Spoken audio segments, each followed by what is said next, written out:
আসসালামু আলাইকুম। আজকে আমি আপনাদের সাথে নরম তুলতুলে একদম মুখে দিলেই মিলিয়ে যাবে এমন একটা মিল্ক পুডিংয়ের রেসিপি শেয়ার করব।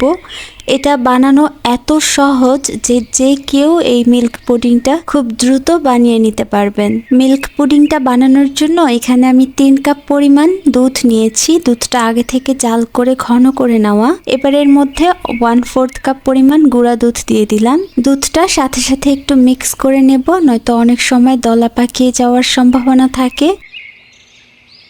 মিক্স করে নিয়ে এবার 2 টেবিল চামচ পরিমাণ কাস্টার্ড পাউডার দিয়ে দিচ্ছি। কাস্টার্ড পাউডারটা দেওয়ার পরও সাথে সাথে মিশিয়ে নিতে হবে, নয়তো এগুলো জমাট বেঁধে যায়। মিশিয়ে নেওয়া হয়ে গেলে এই পর্যায়ে আমি 1/3 কাপ পরিমাণ চিনি দিয়ে দেব। চিনির পরিমাণ কমিয়ে বা বাড়িয়ে নেওয়া যাবে, আপনাদের টেস্টের উপরে ডিপেন্ড করে।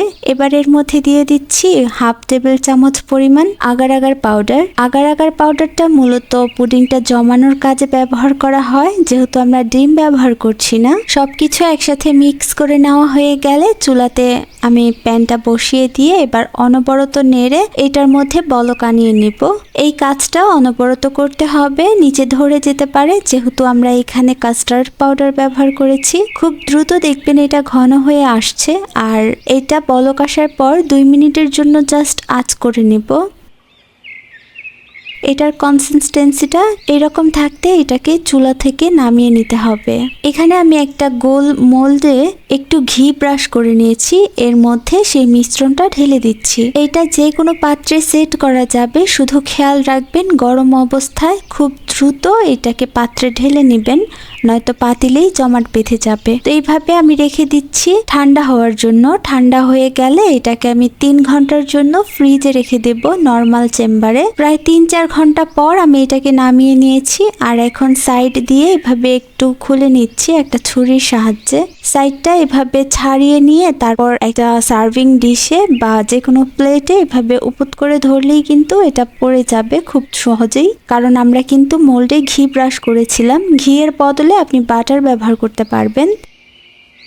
এবার এটার স্বাদ বাড়ানোর জন্য এবং দেখতে সুন্দর লাগার জন্য উপর থেকে নারিকেলের গুঁড়া অথবা গুঁড়া দুধ এভাবে ছিটিয়ে দিতে পারেন। এখন আমি এই পুডিংটা আপনাদের সাথে কেটে দেখাচ্ছি। আমি আমার মনের মতো কেটে নিয়েছি। একটা স্লাইস আমি উঠিয়ে দেখাচ্ছি। দেখুন এই পুডিংটা কতটা সফট, নরম, তুলতুলে, মোলায়েম। আপনি মুখে দিলেই এটা খুব সুন্দরভাবে মিলিয়ে যাবে। বাসায় এই পুডিংটা বানিয়ে খাবেন। এই গরমে এই পুডিংটা খেতে অনেক ভালো লাগে, ঠান্ডা ঠান্ডা। আশা করছি সবসময়ের মতো আজকের রেসিপিও আপনাদের ভালো লাগবে। আল্লাহ হাফেজ।